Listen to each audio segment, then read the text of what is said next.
everyone. So do you know the new iPhone 17 costs an arm and a leg to me?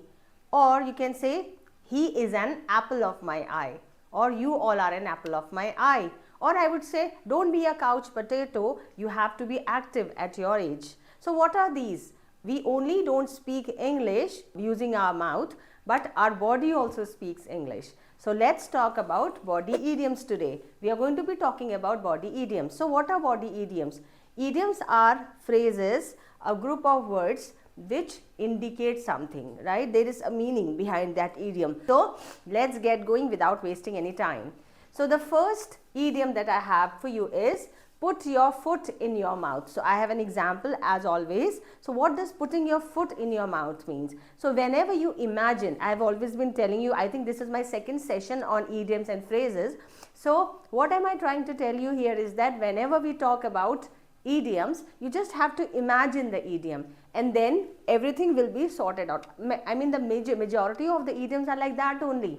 If I say I was in a pickle when I had to speak to the principal because I had broken the window, right? Or because I had broken the window, I was in a pickle when the principal called me. So you know the situation is that something is wrong, I have broken the window, because of which the principal is very, very angry and I am in a pickle. So how do you feel when you are in a pickle?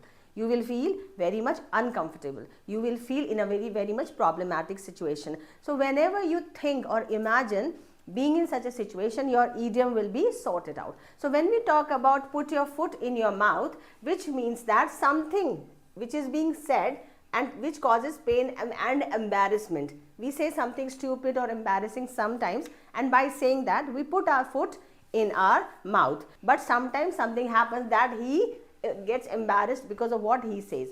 So putting the foot in the mouth means saying something which causes pain or embarrassment. I hope that is clear. Now let's move on to the second.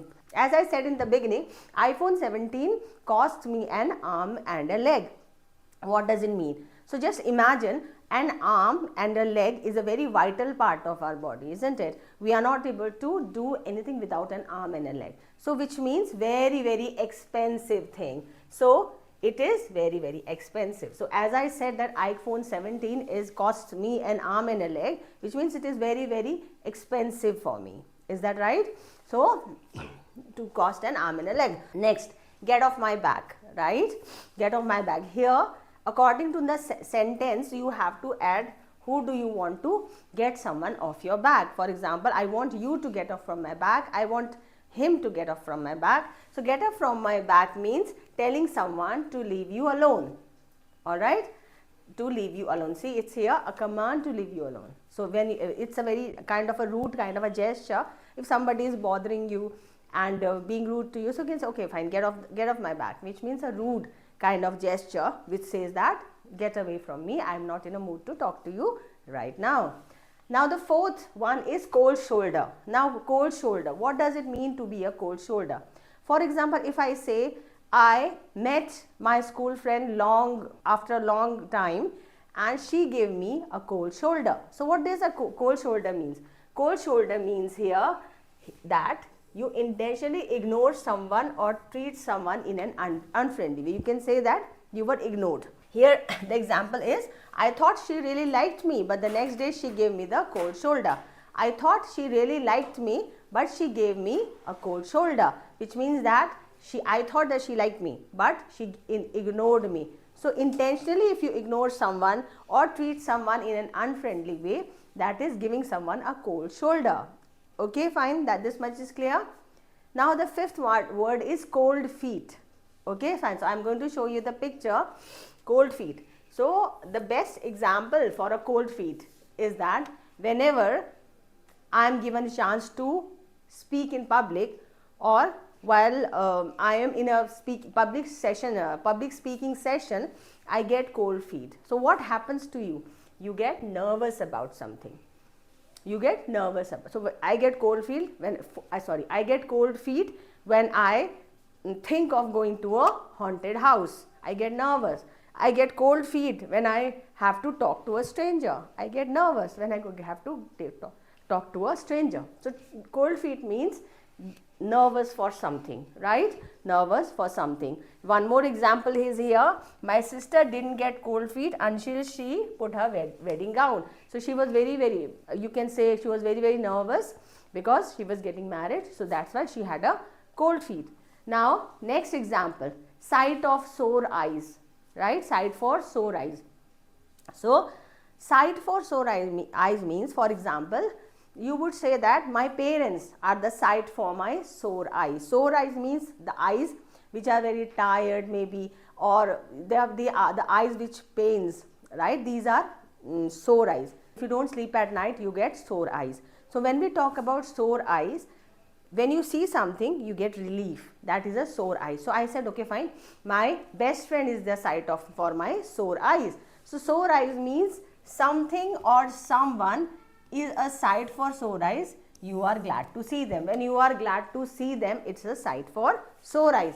For example, it's been raining here for a week, so it sure was a sight for sore eyes when we saw the sun this morning.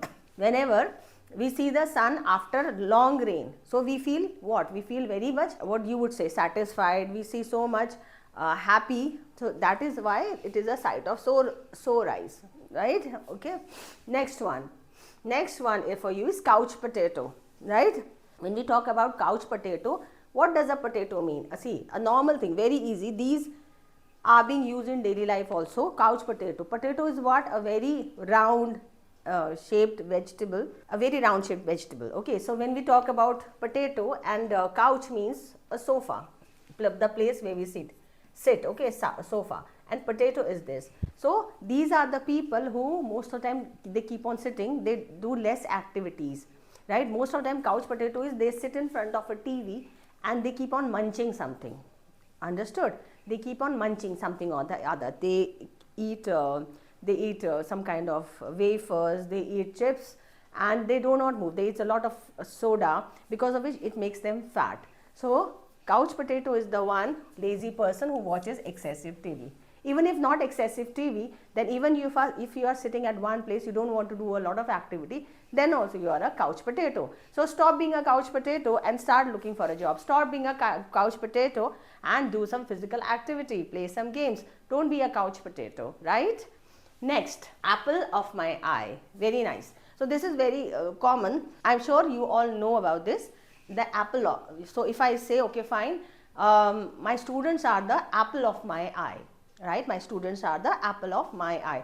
So what does apple of eye means? Person who is extremely fond, favorite, or loving. Most favorite person, someone most cherished above others. So they are different meanings, but almost means all the same, that some person who is very favorite to you. You like those people.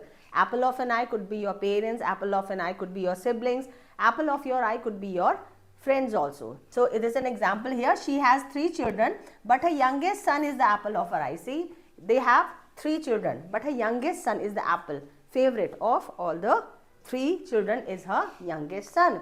He loved his daughter very much. She was the apple of his eye. So this person, he loved his daughter very much, that she is the apple of her eye, his eye.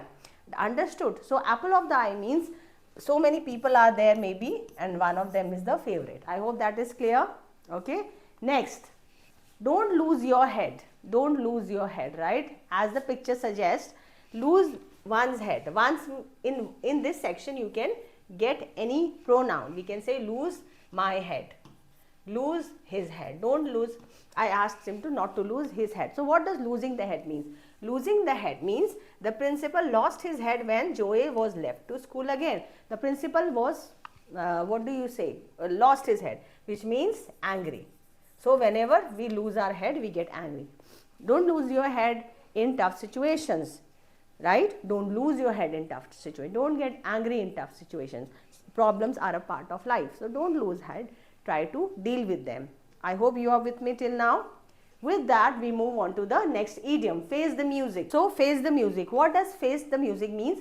Face the music means to face the results, to face the consequences, to face the repercussions of anything undesirable or something unpleasant has happened. That is face the music. So as I said, in many of the cases, when you imagine the idiom according to the situation, that works. But In few situations it does not work as well. So here, as you can see, face the music sounds very something pleasant, but here it is not, it is the opposite of it. Alright. Now see eye to eye. See eye. What does seeing eye to eye means? For example, if you are sitting in a group discussion, you are participating in a group discussion, and then you come to a situation wherein you agree with somebody else's opinion. Let's take an example for the matter of fact. I would say that co-education, I would write in short, co-education is good. Okay, co-education is good. So here I am talking on behalf for the topic, agree, right? So I am speaking, I am agreeing with the topic, and there is one more person who also agrees. So two of us, when we agree to a certain topic, we would say we see eye to eye with each other, right? So when we talk about eye to eye, you mean that it took a while, but the couple learned to see eye to eye on how to balance their work and personal lives. So here, which means that they were together in the opinion. They had the same opinion. They went together. Seeing eye to eye means they went together, or they had the same opinion, and they had the same opinion about some kind of topic. So that is the meaning of seeing eye to eye. Clear? So these are the body idioms that we covered today. There are many more to come. As always, I said practice these idioms. Whenever you talk in your daily life, you practice it. When you practice it, you are going to practice these words. You are going to practice these idioms, these vocabulary. Your mind is like a storeroom, but if you keep on storing the words in it and you don't use it, trust me, you will forget them. Really, really, really forget them. So don't do many words. I would not say, don't use your brain as a storeroom by storing the words, right? You will forget if you don't use it. So in a day, try using 5 words according to your grasping level. If you can only take 5 words, take only 5 words. If you can take 10 words, remember. So take 10 words, but try using them, right? Again, practice is the key to success. With that, I end today's session. So this is Jyoti. I am back again from Sandeep Sir's Doon Defense Academy's YouTube channel. Do subscribe to our channel for tips and tricks like this. Thank you so much. Bye-bye. Kindly subscribe DDA YouTube channel and don't forget to press bell icon.